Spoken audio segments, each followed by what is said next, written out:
sika oyo esili kotiama na show TV numéro ezali wana bokobenga bokokomandenge momesano mpona kocontribue na émission ya mokolo malelo on est en direct émission réalisée par ingénieur Étienne esima bilili tozali na kapel elongo na bango nde tokokomela bino na ndako ndenge elongo bani accord entre les accords du gouvernement congolais oyo ali na kati ya kosigner libanda me kasi na ngambo ya opposition bali kosenga ete esengeli kosolola na kati mpona koluka kimia ya maimari kolekana na est entre le gouvernement congolais et l'opposition congolaise.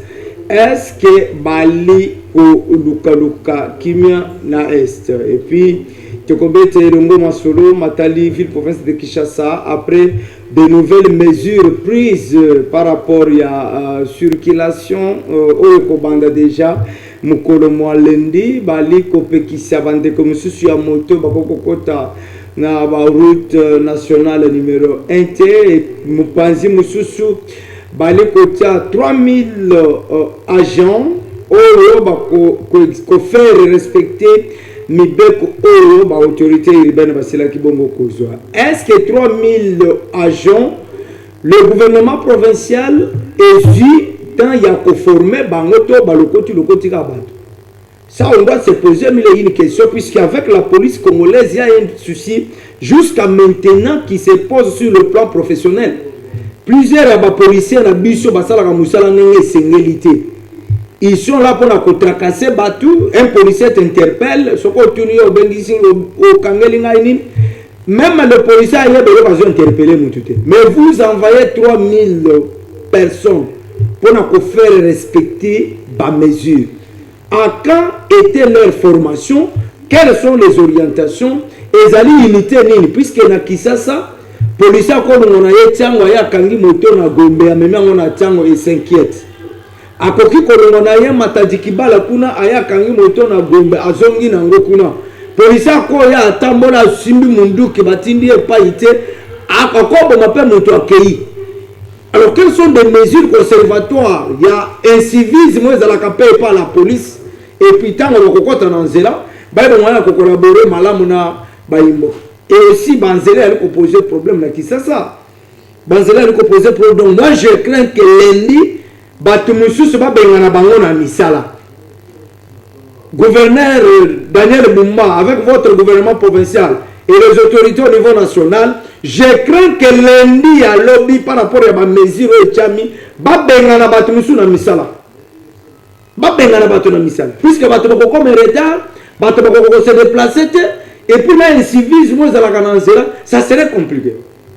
Ça serait compliqué. Besoin même biso wapi. C'est ça la principale des questions. Besoin même à wapi. Nous en avons marre. Ça on ne peut pas dire puisque Daniel Bumba, Benoît a dit qu'on soutenir hier. Oui, on vous soutient par rapport à Yamissal ou à mais si ça ne marche pas, Naïm Sarabino parlons Congo, que ça ne marche pas. Veuillez revoir bien ces mesures-là. Sinon lundi est cause à la Ikiki. Lundi est cause à la Ikiki. Et le peuple d'abord, chanté par l'UDPS. Les lois ils se résumer denga bayimba comme so bali komona bali ko kana yete babimina éthique ya papa Etienne ngamu tuna lobité ba lobike apparemment il dépêche bobimi bozongela ndena nzela ekozala malam mwana Kongo Jean Omekonga cadre ya FDC modeste bati botre boy malam mbote ne kogelo et nazo pesa mbote pa ya ko débatteur na pesa mbote pa ya bayimbo kanyos ba Kongoma. Vraiment beauté peine à bino. Pourquoi pas na fêter joyeux anniversaire et pas il y a coordonnateur, il y a celui de communication, Cordo Berlamen Biamou, où ils ont qui se mènent na eux, où il y a autre chose au fêter anniversaire na eux. Pourquoi pas il y a camarade Gisèle qui là, joyeux anniversaire. Pourquoi pas beauté pas il y a professeur Modeste Bahati le Kweb. Manamuna kia zobin Bahati ayebi kobina na munie Bahati kobina na Dubaï, le anniversaire, via fêter mon anniversaire, rebelle. À côté, qu'elle va côté. Bahati, a fêté anniversaire. N'a il a dit qu'il a fêté mon anniversaire, mais Bahati a kokata mabina na poto, koto bitumba na yes, kuri a kata mabina anniversaire. À côté, qu'elle va l'équiter. Ndeko Gelo, vous savez que dans la vie, chaque chose en son temps. Le professeur Modeste Bahat est un homme qui a beaucoup servi le pays. Et puis, au Yebi, même Bitumba Est, à autre chose, à émotion, c'est parce que. Il y a un Babandako saccagé, Bazine Naye, Babandako saccagé, Maison Naye, Babandako Boma famille Naye. Vous savez que le professeur Modeste Bahat Yazalaki Motomoko, Babandako traversé Tamoko, Makasi Amabe.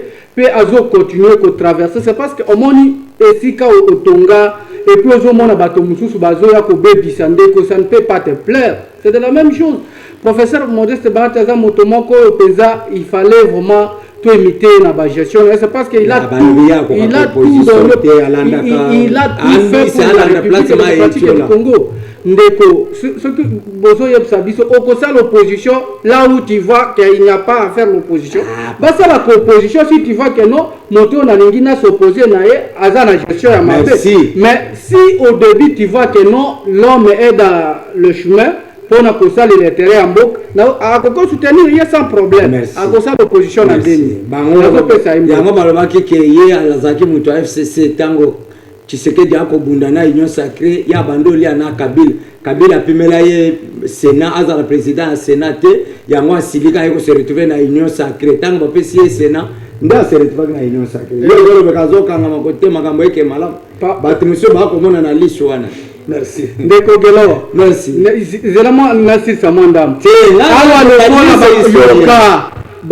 bazo proposer toke le dialogue si une fois qu'il y a dialogue Tokolobalelo teke bato bazalaki na opposition ba côté na gouvernement wana ba bokolobakisu teke bazalaki opposition contre Tshisekedi te non Bahati a lutté contre Laurent Désiré Kabila na boloko par rapport de ce qu'il a dénoncé que non vous ne pouvez pas fermer le mouvement politique aucun parti politique en instaurant une dictature que non parti politique qui fonctionner mouvement politique qui fonctionner normalement il fallait nous sous la belle il y a AFUDEL. Donc vous voyez des choses là que qui Laurent Désiré Kabila c'est sur ce point là qu'il a été Kabila na boloko vers la fin c'est parce que Kabila avait vu à Bahati que non problème vieux dans la sagesse et au modèle où Batumsou va na rappeler ka histoire. Voilà, ça c'est parlé au Congo. On a rappelé qu'à l'histoire, comment Bahati s'est retrouvé dans la union sacrée. Le but faut il se casse, tu évites à Kolanda. Nous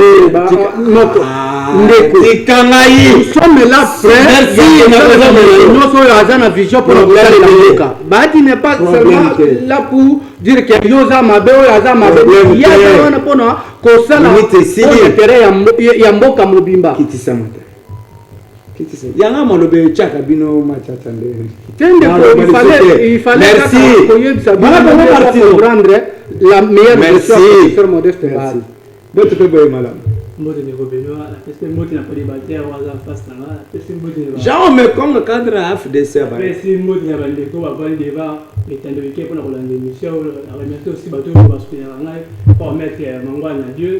Je suis venu à bout de ce que vous avez tout continuer à vous rappeler le Félix, le président que c'est qu'il me peut tomber le moins la maman tu béton. Donc continuer à vous rappeler que avec les mots inachevé ça te financer là des bureaux pas ça te financer là des bureaux pas des bureaux on va pas s'occuper des bureaux est-ce que ça te financer si tu des bureaux mais nous on va travailler comme ça azakuna te to continuer sur ko rappeler ne ko fait ça la cara policier ba roulage ba mituka ba koso ba mituka ba la salaire à bien tu le roulage salaire à bien salaire exact c'est marrant OK mandel de là comme il a bien ba clochard makamba ba clochard c'est les cas c'est que les cas zo ka ma ka mnele surtout zo appeler à la cara ko so millionnaire à cause de millionnaire à pas congolais. Alors j'aimerais qu'on commence avec cette question. Il y a présumé détournement à Katia Ogefren, puisque on estime à 1 600 000 $ américains. Denga na lobaka ke Congo ezali na mbongo. Vous pensez à moi, Congo et ali na mbongo. Le mal dans notre pays, c'est que mbongo yango moko emiponelaka nzela olobi nini na lobi na Congo mbongo yango moko emiponelaka nzela mbongo ya kotrouver solution mpona baenseignant ezalaka te il faut aider uta libanda mbongo ya kosunga bato bakimi bitumba il faut aide humanitaire uta libanda mais ntango tokoyoka mpona détournement mbongo ebimaka awa nazoka matoi Jean-Pierre même à suspendre DG ya au Jeffrem Natine ya Moussorifa ya se justifier est-ce que c'est devant Jean-Pierre Mbemba qu'un DG peut aller se justifier malgré que au Jeffrem ils allaient régie financière ils allaient dépendre na ministère des transports. OK, je crois que je pas taper à côté. Est-ce que bon entamons cette question aujourd'hui ba détournement ils ont présumé détournement mais à un certain moment bon ils ont en angote mutakoza l'interpeller bakoko suspendre ye balongoli ye au finish na mboka na biso eloko ya détournement et aussi na phénomène moni phénomène de détournement mboko aussi ça passe c'est nga pour changer venir à changer mentalité ba changer la classe politique parce que la classe politique de la message qui moyibi enfin on a mon mes attentes vraiment des mes attentes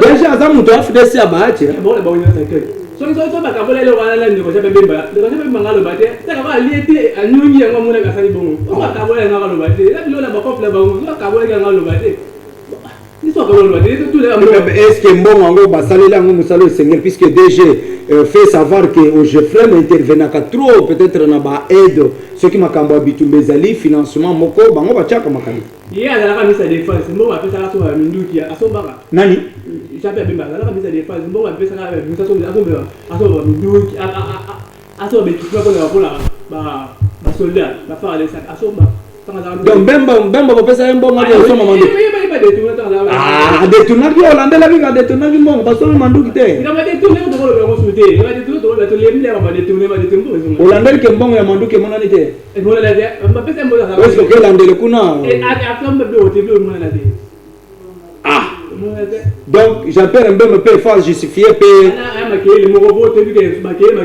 tout d'abord c'est le voter ba ata ka ngete ba suspend le mo ko zonga te. Est-ce qu'à détourner, c'est ça la principale question. Petit peuple, on tout passe, on passe 1 million, 2 millions,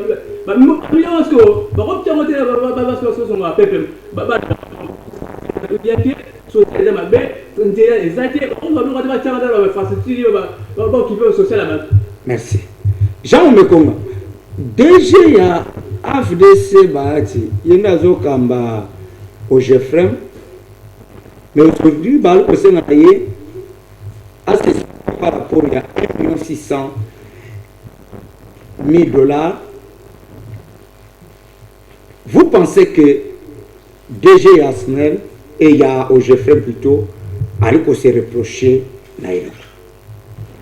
Merci de Kogara. Et puis, nous avons coupé sa motte et pas y a DG au Jeffrey. Même pas y a Jean-Pierre Bemba, nous avons coupé sa motte. Bino so ta union sacrée. Awa wana iza problème union sacrée tende kogelo. Iza problème uzo tala na République Mobimba. Au Jeffrem n'est pas une entreprise privée union sacrée. Mais au Jeffrem iza entreprise publique même bao basala kanata kabila basala balika au Jeffrem existe toujours. Ah ouais. Bao basala lelo na tati sekek bao kosa la pe bakoli au Jeffrem exister. Donc tant que tozolo ba makambo Jeffrem to lo balokola te makambo union sacrée mais to mona lokola makambo ya république na biso. Et puis ce qui est vrai okokolo baté que DG na bino ya FDC non un DG d'une entreprise publique et aza DG a un parti politique et après ça va 10%. Il doit les 10% dans vos partis politiques. Azo ça le rapport na mboka mais non pour un parti politique. Et ce qui est vrai, selon l'information qu'on a vue, DG au Jeffrem, article qu'on détourne même est frappé. DG au Jeffrem. Oh, bah, il manque à Kokoyeba. DG n'a jamais détourné, même un rond-point. Il y a sa team, il y a un bon dollar. Même Mouké, article qu'on détourne. Le Koja Pierre Bemba. On a depuis Kala qu'il fallait payer aye bandeni aye ko changer moi gestion na ye c'est parce que tozomona soki même remaniement eye soki président de la république alandeli ye bien akokozala moto akozonga te makambo ya transport na zela ezosimba te makambo ebele na secteur ya transport oyo tolelalelaka donc même batre oyo secteur toujours na secteur na ye ezosimba te azalaki avant-hier azalaki ministre ya défense tomonaki na défense moi je pensais que na défense ndako kosala tout moyen mpona kosepelisa bakongomani c'est parce que aza na expérience ya bitumba mais chef de l'état yako talake no aza moto akotika na défense te na tinda ye meme na transport kuna nde toza kokiemba ndeko Gelor.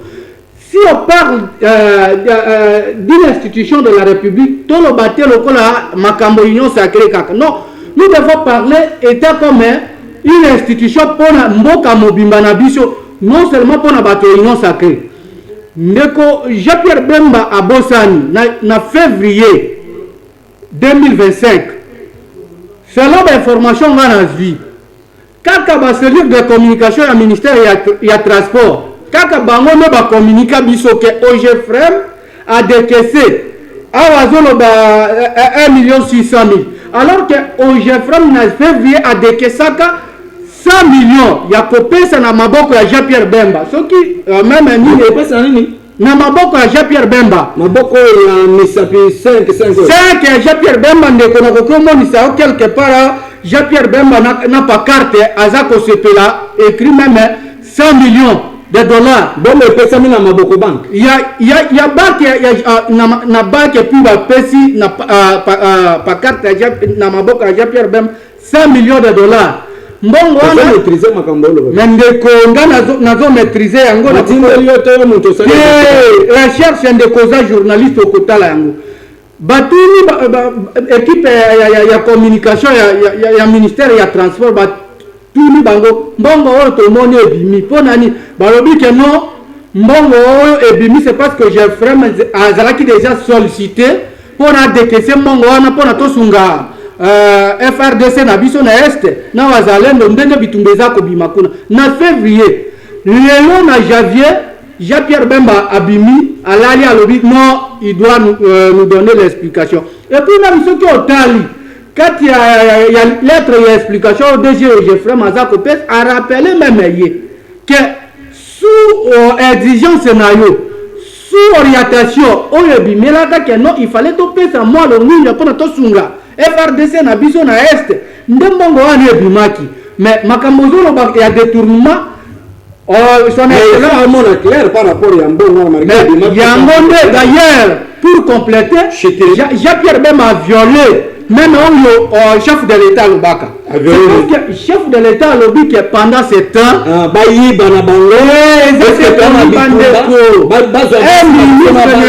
un ministre n'est pas dessus, il y a chef de l'État. A lobby que suspension pour que ça le matin, ça pourtant passé par la présidence. C'est parce qu'il y a dit que les 2G, c'est un mandataire. Azalaka nommé sous ordonnance présidentielle. Namona ki na tango ba suspendaki DG ya RVA, tango makambo bimaki na RVA, on a mis sur RTMC que notre DG ya RVA est suspendu sous ordonnance présidentielle.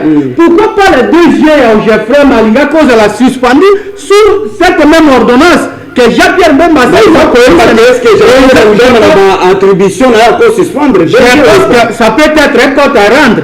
Oh, Jean-Pierre Bemba, ça n'a pas une logique. Merci. Une institution publique n'est pas un champ stratégique pour la vie personnelle. Déjà, le meilleur table. Les connaissances ne vont pas pour la République. Déjà, merci. Yango, tu as dit que là, awa. Boutou Moi. Tata Mokonzo école Félix Tshisekedi, na gouvernement Judith Tuluka, balimbo ko bali ko mimilela.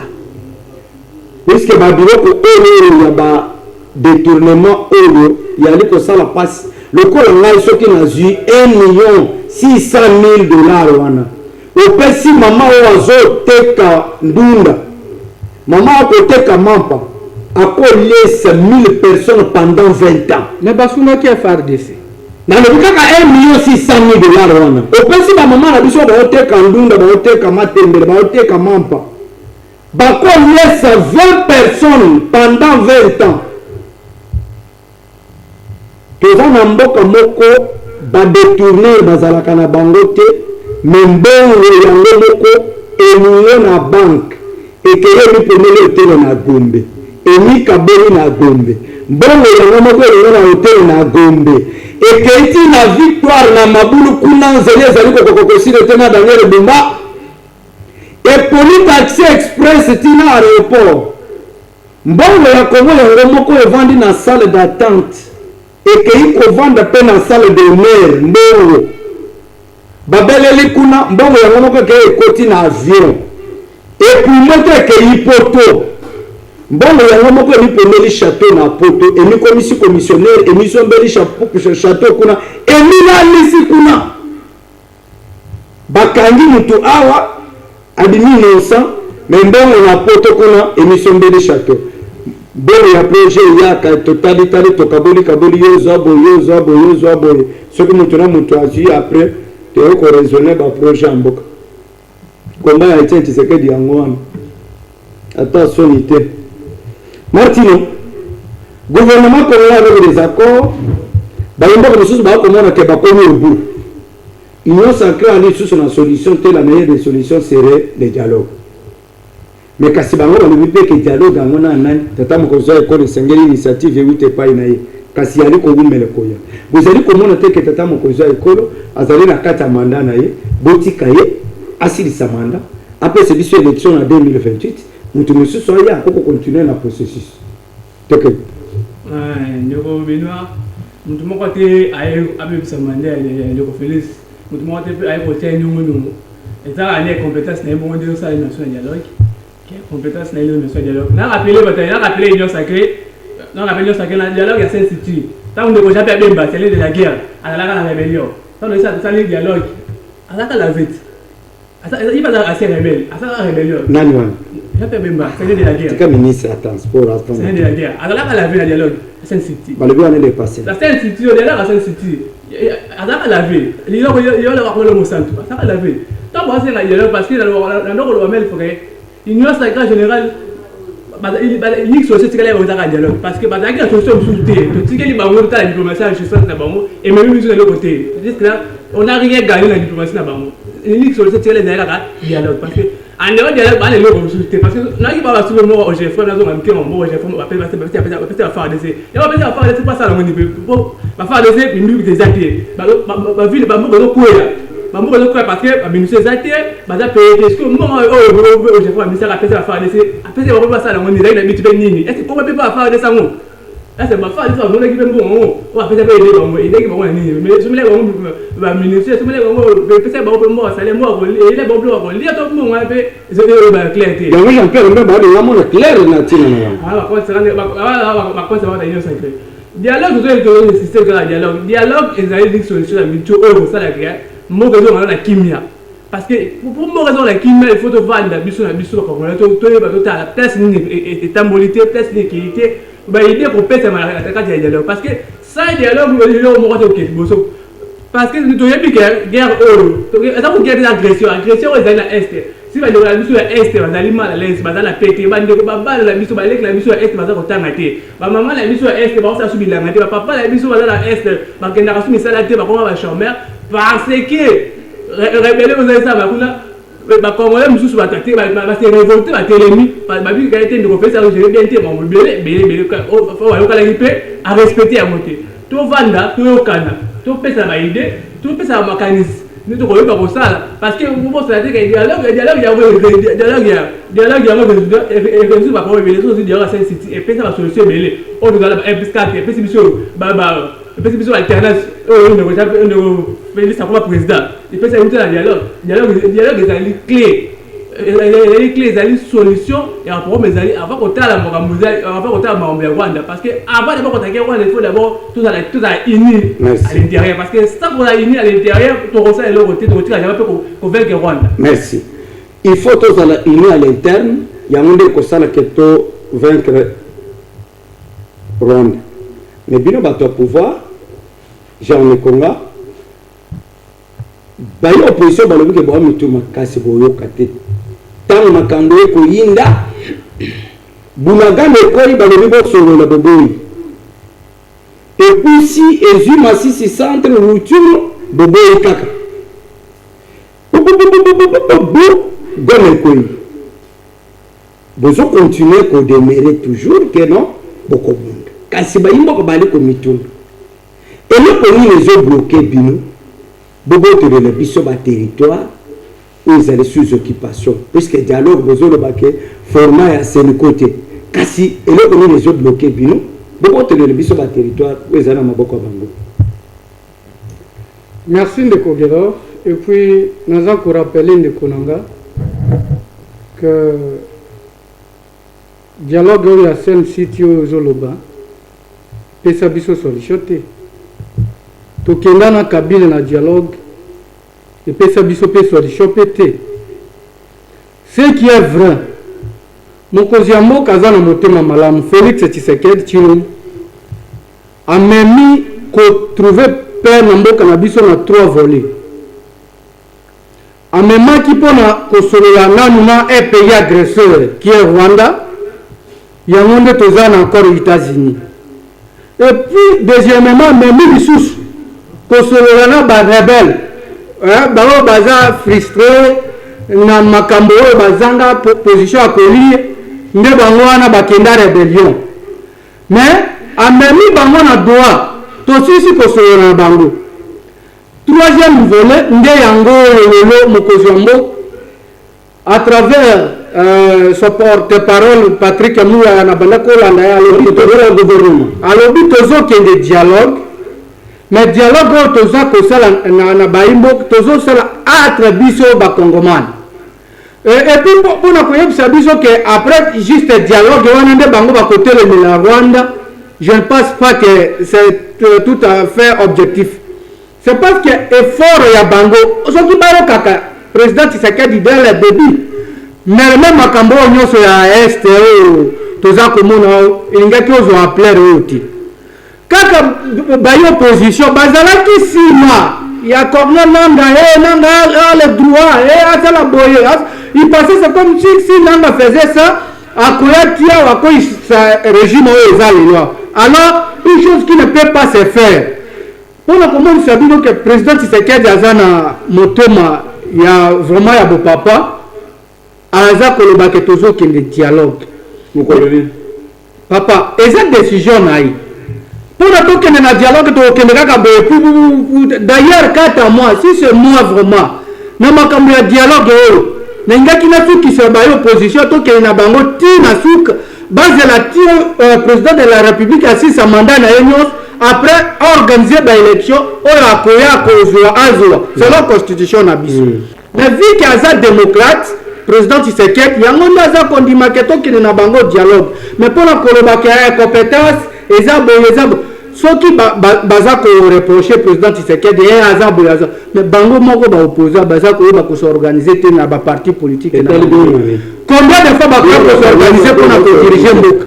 Merci ndeko dialogue eza mpona kofanisa bana mboka nyonso tosolola moto nyonso abimisa oyo aza na yango na motema mais 4 mois si c'était moi nalingaki nasukisa baopposa ti tokende ti na suka asisa mandat na ye nyonso. C'est parce que même la constitution, si la constitution de notre pays permet Tshisekedi de faire 2 mandats, personne ne peut pas intercaler position à Tshisekedi pour assis à 2 mandats. Donc alinga kia su qui se bango kene na bango tina 2028 ya 6 mandats bopoza nyonso baza ba continuer kaka na ba chômage. C'est parce qu'il est fort na bango na o ndenge baza ko soutenir dialogue. Il pense que non ceux qui bailler dialogue ne ba ko se retrouver. Alors toza na ba stratégie nyonso tozo pesa bango baya to solola pour mboka bango nyonso batia président Tshisekedi en histoire que non aza un vrai démocrate. Merci. Parmi les dirigeants du Congo. Merci. Vous Tshisekedi est démocrate, quand on se dit que démocrate, c'est un peu de choc, c'est ce que vous critiquez de Bakangimi. C'est important. De la cellule de Jamaïque, chers combattants et combattantes de la cellule Jamaïque de Tshisekedi, La réunion sera reprise aujourd'hui. Des réunions statutaires, c'est dimanche 25 janvier 2026 à 16h. Il y aura une première réunion de l'année 2026 au siège de la cellule 6 de l'avenue Riverain numéro 4, non loin du sous-commissariat de la police de Pété. Vu l'importance des points inscrits à l'ordre du jour, la présence de tout un chacun est vivement souhaitée, signé par Serge Kayembe, le président cellulaire. Je rappelle que Serge Kayembe, il est le conseiller communal élu de Kitambo et aussi président de tous les conseillers de l'UDPS Tshisekedi. Il est aussi président de tous les conseillers de la commune de Kitambo. La réunion sera bel et bien liée demain, 25 janvier 2026, à partir de 16h. Il est demandé à tout le monde, Dieu sait leur présence, qu'a signé Serge Kayembe. Voilà. Martino, qui ça, mesure prise dans le secteur du transport, on estime que lundi est kozala hiki. Est-ce que mesure d'accompagnement, il y a 3000 agents au Bakotia Nanzela pour faire respecter la mesure au gouvernement provincial ici du Kozoa, ou ça doit créer du désordre? Nous revenons. Na évité les co-débatteurs, la naïe. Soit ils ont de la vaccine, c'est ça la vie à Zakiwa. Na évité ceux qui ont en savant encore, to abo sani. Oui, na ça encore. Pourquoi est-ce que abo sani parce que ceux de la vaccine c'était ça. À savant encore to abo sani. Azo comme sa constitution. Constitution aux l'année. Constitution nous allons les élections à dire gagner. La Sainte-City, azo comme sa constitution le 8e mandat. Et vous dire la Sainte-City. Abo ayebi qui a 6 jours ça avec Sangani. Oh MLC parti soutenu par les Ougandais. Na FCD, guerre ou les Salama. Ceux qui me côté, ceux qui le nom de référence à 145 territoires, on va présenter 145 territoires dans mon famille. Tu que le République démocratique du Congo, il y a un union, c'est mon bimba. Et la paix et de la cité. La dernière cité n'est pas si bien de cocher, je crois à sur le bengi bango, pour voir une validité de mon corps. Baby ko so rende ko kamile daka dia ko sensitivité o ba solution pesa madani na dialogue ni la sensitivité o ba ko ko kitsa ba ko to mubimba o lo ba kabelo bideli bideli ko ba gâteau o lo ba parti na ba kele ke comme ko tananga ba ko ta ko mbimba pour la soutien ni la sensitivité de pesa solution de pesa na constitution o ba sa constitution ba bimisa ba nzela ba bomisa ba toucher ba ma constitution ou ta dialogue ni constitution ba bomisa ba bomisa ba bomisa ba bomisa ba jeune ne touche pas ma constitution ou ta dialogue ni ne touche pas la constitution, ne touche pas la constitution. Où est la dialogue? Où est la dialogue? C'est City. Pourquoi tu vas ignorable? Et c'est ça que je crois que c'est ignorable, c'est que c'est des en mabé. Ouais, c'est qui me en mabé.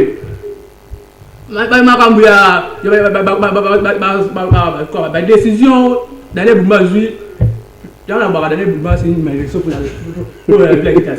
C'est une malédiction. Malédiction, c'est ça. Dieu va passer. D'aller pour moi. Là, il y a des bombas. Elle a habitué à m'assassiner. Tu as un bagno. Comme ça, la moi, je peux le même matin, le ministre, on va dire que vous allez la ville. C'est pas le matin, qui dit la province. Il y a un gars à soutenir la camoufle. Tu souviens quoi? Aujourd'hui, 3000 personnes. 3000 personnes, on a mis tout le monde. Basé formation, wapi. Parce que les formations, wapi. Oh, le comité là. On va contrôler les vignettes. On va contrôler permis, on va payer. Si tu veux, il y a des votés. Permis à l'éleveur. Il va pas se permis à l'écouter. Mais permis, on va dire que nous avons ça, test à Kumba, test à vous ça pété. Par contre, la mutuelle va ça bon. Par contre, pour ça va continuer dans le équipement mais proximité mais puis aujourd'hui, bon de faire dans là. Les bandits là non nini. Bandits là on va pour on créer par embouteillage. Et ça va pas tout à chamu. Pour tout on va bandits là. Nana on va dans des heures, peut-être on va dans le côté la ligne au quartier, de la ville on va bouteille on a là. Bon personne va giler aller beaucoup. Mais là on va service on va contrôler par qui? Service ceux qui étaient à 30 personnes, on a contrôlé on passe va puis on dire la vérité ça va débarquer la vérité parce que vous avez dit c'est ça et ça on va contrôler par qui? Service tu vas le numéro là. Ça contrôle par qui? Puis on va un service ni. Pourquoi il numéro là bout 3000 personnes. 3000 personnes, ce service comme là 3000 personnes. Comment service ça 3000 personnes qui sont là contrôler. Comme on a entendu personne. Les mesures à madame Kamabé. Et ça mesure à madame, pas pour le moment, la bande de la ligne, on a mis tout dans la ligne, parce que tout les airs au carrément, ma balle va venir, va tirer mandala. Donc, on a qu'à faire respecter les bêtes, il faut balander la bande. Mais il faut bander la scope, on compte la ligne, le bandel, le contrôle, le bureau. Là, on vous dit que le contrôle va venir. Merci. Bon, contrôle va venir. Maman, dernier moment, on va salubrité. Si les signaux nous coûtent, aussi, c'est ma salubrité. Maman, on va aussi décider. Au commencement, on se finalement, il y a un on va valider combien.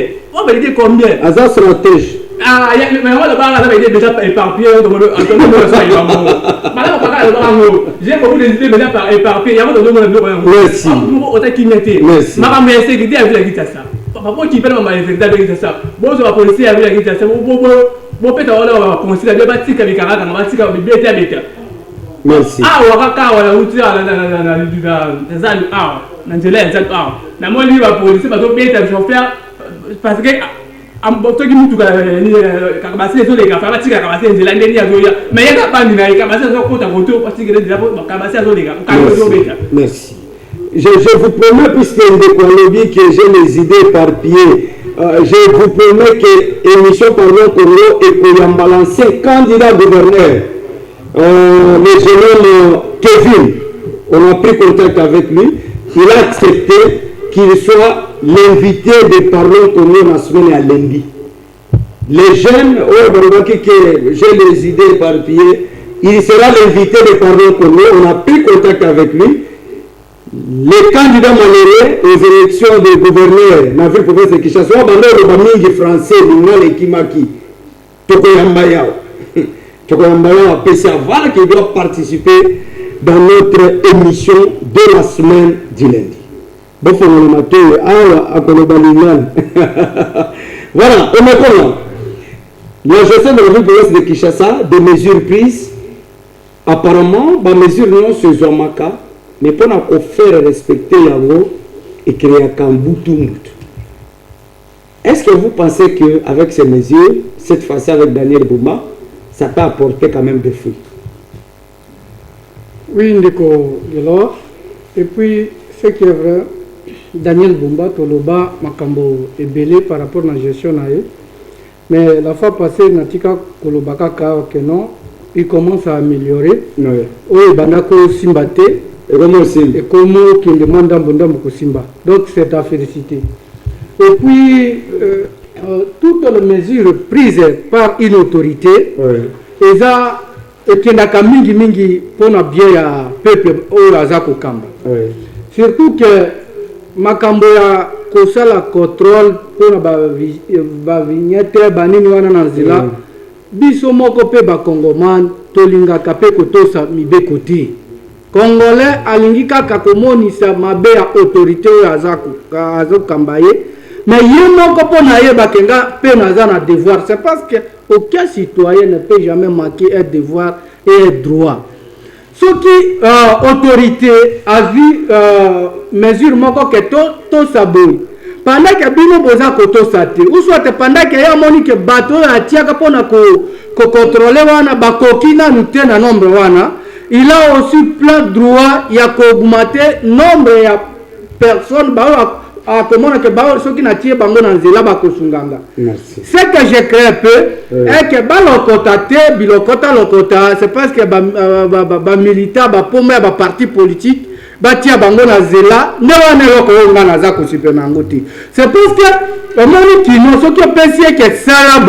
yesika kokendo sala akosuki sakaka esiko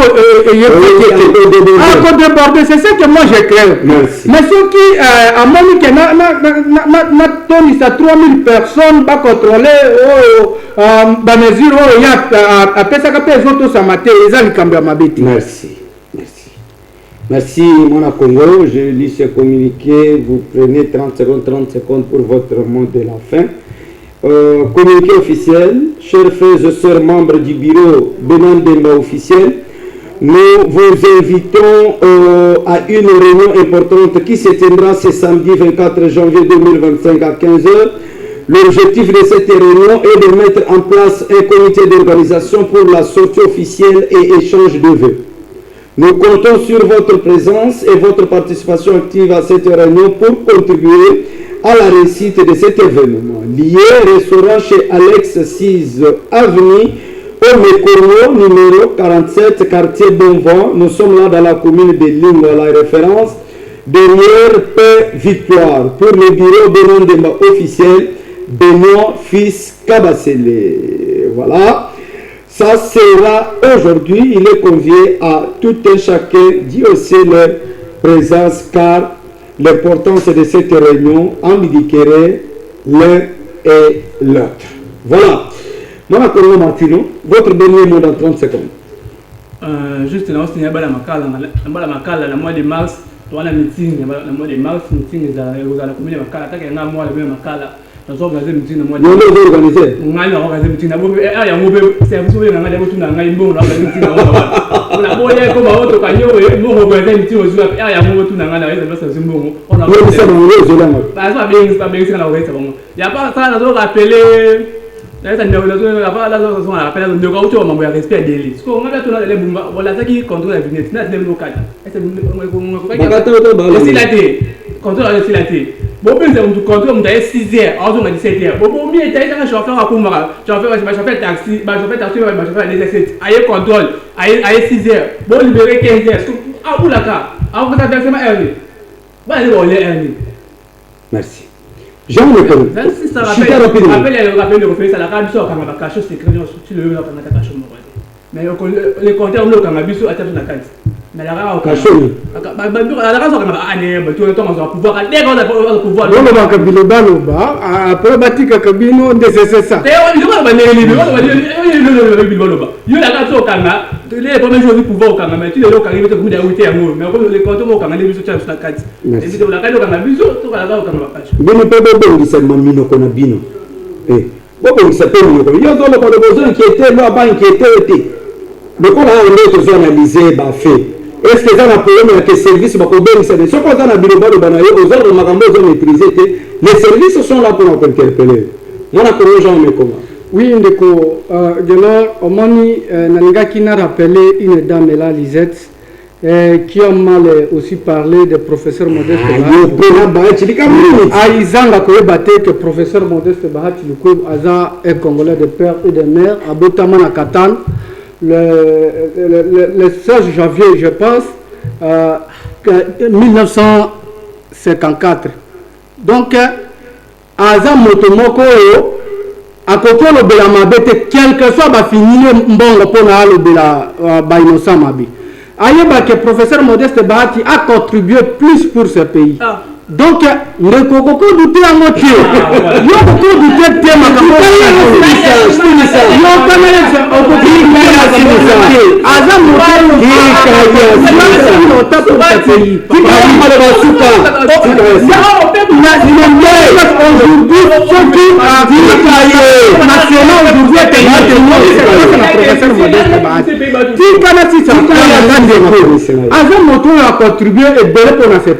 D'ailleurs, ce qu'il fallait qu'on aura Kabato, même le professeur Bahati Aza parmi liste, il y a bactère politique, il fallait pas l'honorer. Donc, Lisette, s'il vous plaît, oui, mettre Lisette à garde, qu'il y a parfois des acteurs politiques, ou même ceux qui va péter un bon. Kosimba Makambuna Bango Teko, Koloba Biloba Loba Lokutate, Loba est sérieux. C'est un peu ça que je voulais rappeler à la dame Elisée. Merci. Il y a un jeune Congolais, Mona Congo Chadrak Zorino, Azali, communicateur du chef. Il a donné quelques solutions par rapport à Kissa Sezo Bongana Daniel Bumba. Il propose quoi? Je propose au gouverneur Daniel Bumba Lubaki de renforcer les équipes de contrôle avec des agents formés et équipés, d'infliger des amendes élevées en cas de non-respect et de mettre en place une application mobile pour signaler les infractions. Il a fait suite, il y a image qui circule qui dans les réseaux sociaux, oh maman na mwana. Bakozwa fulu na ndaku baikoya kobwaka na kanivo tango maya mbuli yali kokita. Et chose grave jusqu'à preuve de raison, bakangi mutu wana te na Kisasa. Bakangi ete. Puisqu'on devait interpeller cette dame-là, et l'enfant pour qu'ils soient prêchés par l'exemple. Bakangi bangote, nalandeli bakangi bangote, batiki. Et c'est un phénomène nous allons pour les canons banda pour la bichonnon se yebani que ceux qui moulent beti, batusu bafongola banda na bango, bamusu basoka babusoto na bango, bakete boka na balabala, bamus. Tout ça, ça retombe dans la tête de Daniel Bumba. On dirait que Daniel est dans la cause. Soit quand le Kokangama, inondation et salami, bakonjuma pour ça les deux côtés. Et nous aussi, la population, l'incivisme na mutu ya kino na yebite, ou est comme Boutaou, et comme spiritualité, tout, et comme Benza Mabanzo. Puisqu'on n'arrive pas à comprendre. Au Kamati, tout le monde est au Kona. Daniel Bumba, qui est le côté Misapikuna, ingénieur Etienne, a réalisé l'émission d'ingénieur William, na Capella, baka na komisa la yo ba sac na yo ya loso yaki na ba soso na ba formol na yo oké baka na caniveau tango ko kangama inondation ba ko zwa ko sarme il faut aux alandoki pour poser acte ya mutindo. Merci beaucoup. Daniel Bumba chapé ba poubelle publique eza na Kisasa te. Na melima ile na tamboli na bouteille poubelle publique ate. Poubelle réalité. Bote biso ba caméra de surveillance. Bote biso ba fait des signalisations na banzela ba comme ba komandé le global. Et puis kino akoya na biloko batieli fou le comité mais akozwa bouteille abwaki ka muna se ya fou. Donc batie fou le gars obwaka na kati ya fou mais ya abwaki na se. Omboko Félix Tshisekedi akabela nzame na martyr. Ingénieur Etienne Congo Etienne Félix Tshisekedi akabana maboko nzame na sa de martyr de Congo ingénieur William na kapelo to le Congo mususu po le pena kama ndio resa kwa balo sa ko balo ko yemba ndeke ako tele ya lobi abalo ko simangana ko poser yanga acte. Voilà. Émission réalisée par l'ingénieur Etienne Simabili, Tozaki na Capelle, sous l'œil puissant de l'ingénieur William. Contrôle, rediffusion à minuit. Et la suite de notre programme vous sera donnée de ce lundi. Merci et à très bientôt.